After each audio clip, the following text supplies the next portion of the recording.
విద్యార్థులు సానుకూల దృక్పథంతో అభ్యాసం చేయడం ద్వారా ఉత్తమ ఫలితాలు సాధించవచ్చని ఎమ్మెల్యే బొలిశెట్టి శ్రీనివాస్ తెలిపారు.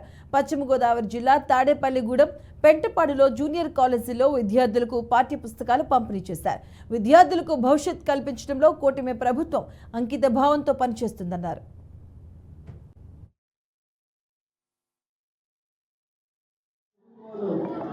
నిర్లక్ష్యానికి గురైన తర్వాత పవన్ కళ్యాణ్ గారు కానీ చంద్రబాబు నాయుడు గారు కానీ 10th క్లాస్ వరకు చదవడం +2 వరకు కూడా మనం వీళ్ళందరికీ అన్ని ఫెసిలిటీస్ ఏర్పాటు చేయడానికి మంచి ఉద్దేశంతో ఈ సంవత్సరం నుంచి నిరుపేదల పిల్లలందరూ కూడా గవర్నమెంట్ కాలేజీలో చేస్తారు. డబ్బులున్న పిల్లలందరూ కూడా కాలేజీలకి డబ్బులు కట్టి వెళ్ళగలరు. ఎవరైతే డబ్బులు కట్టుకోలేక బీపీఎల్లో ఉన్నటువంటి వ్యక్తులంతా కూడా మన కాలేజీలో ప్రభుత్వాలన్నీ ఇక్కడ చదువుతూ ఉన్నారు. వాళ్ళందరికీ కనీస సౌకర్యాలు కల్పించాల్సిన బాధ్యత ఈ ప్రభుత్వం ఉందని కూడా నేను ఖచ్చితంగా మీ ముందు ఒప్పుకుంటా ఉన్నాను. ఖచ్చితంగా బాధ్యత తీసుకుని ఈ రోజు ఏమైనా చిన్న చిన్న సమస్యలు ఉంటే మనం పరిష్కారం చేద్దాం. ఆ టాయిలెట్స్ ఏదైతే ఉన్నాయో దాన్ని అన్నింటిలో కూడా ఇమీడియట్గా నేను దానికి ఏం కావాలనేది ఇప్పుడు ఎస్టిమేట్ చేయించి అది కూడా నేను బాగు చేయించాలని కూడా మీకు తెలియజేస్తూ ఉన్నాను.